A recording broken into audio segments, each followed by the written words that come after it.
Welcome, welcome, welcome. Part of our continuing series where we talk to reporters, writers, columnists, professors, activists, anybody on the left, anybody on the right. Get the perspective about political polarization. We were able to get one and just one question answered, but it was from an important person who studied this subject closely, and we're going to find out what she had to say about it. We were talking today briefly on email with Jenna Bednar. She's the professor of political science, College of Literature, Science and Arts, research professor, Center of Political Studies, Institute for Social Research at the Political Science Department at the University of Michigan. And would have liked to have had her here, but she's very busy, very busy. A lot of people who are good at this game are busy, and we understand. Professor Bednar's research is on the analysis of institutions, focusing on the theoretical underpinnings of the stability of federal states. Her most recent book, The Robust Federation, demonstrates how complementary institutions maintain and adjust the distribution of authority between national and state governments. This book makes two theoretical contributions to the study of federalism's design. First, it shows that distributions suggested by a constitution mean nothing if the governments have no incentive to abide by them, and intergovernmental retaliation tends to be inefficient. The book's second contribution is that while no institutional safeguard is sufficient to improve the union's prosperity, institutions work together to improve compliance with the distribution of authority, thereby boosting the union's performance. First,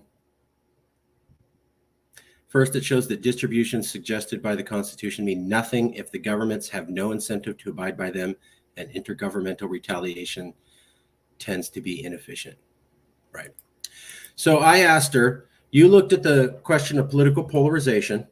Do you think political polarization has gotten worse since you wrote your paper? So she wrote, here it is. She wrote this paper, Polarization, Diversity, and Democratic Robustness. And she wrote it in 2021. Here's what that research paper by Dr. Bednar is about. In the Madisonian Constitution, fragmented and overlapping institutions of authority are supposed to manage democracy's innate rivalry, channeling competition to serve the public interest. This system of safeguards makes the democracy more robust, capable of withstanding it, and if need be, adapting to challenges posed by a changing problem environment. In this essay, I suggest why effective polarization poses a special threat to democratic robustness, something we've been talking about here at the series routinely.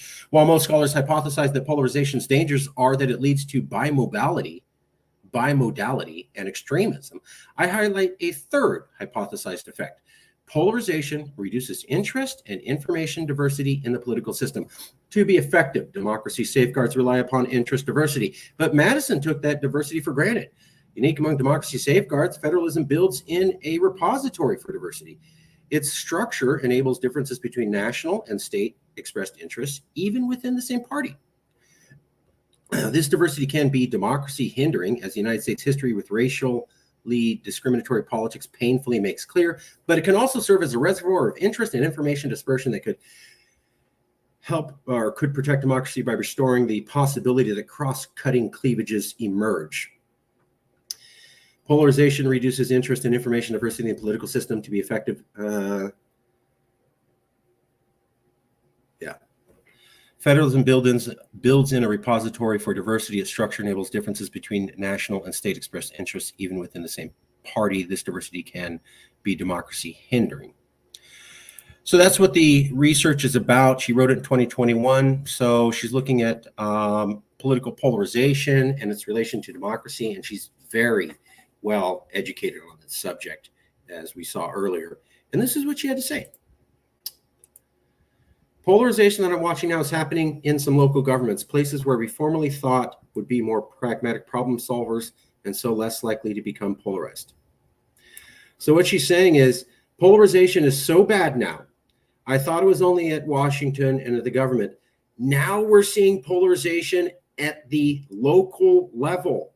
And many professors have said local politics is where you get rid of polarization because you have to find solutions. You live together. You got to find solutions. So local politics is the solution to ending political polarization. Well, this professor saying, not so quick. I'm seeing polarization at the local level, and I never thought I would see it there. I'm a professor. I've I've researched political polarization. Never thought I'd see it at the local level, and now I am. And I never thought I'd see it at the local level for the same reasons other professors said in the series. Local problem solving has to solve problems because you live there, you can't push it off, everybody knows each other. There's a big push for actually getting things done. And so there was a lot of theory that polarization won't go down to the super local level. Or if you devolve the government to the local level, that would be a way to get rid of polarization. Because there's this idea that you get down to super local levels and polarization just can't survive. And she's saying, not true at all. I, as a researcher, never thought I'd see polarization at the local level, and now I am. And this was supposed to be the place that was less likely to become polarized, and now it's becoming polarized to the shock of me, a researcher. So that's what this professor said. We appreciate her time. I want to say thank you to Professor Bednar and best wishes, and we'll see you soon.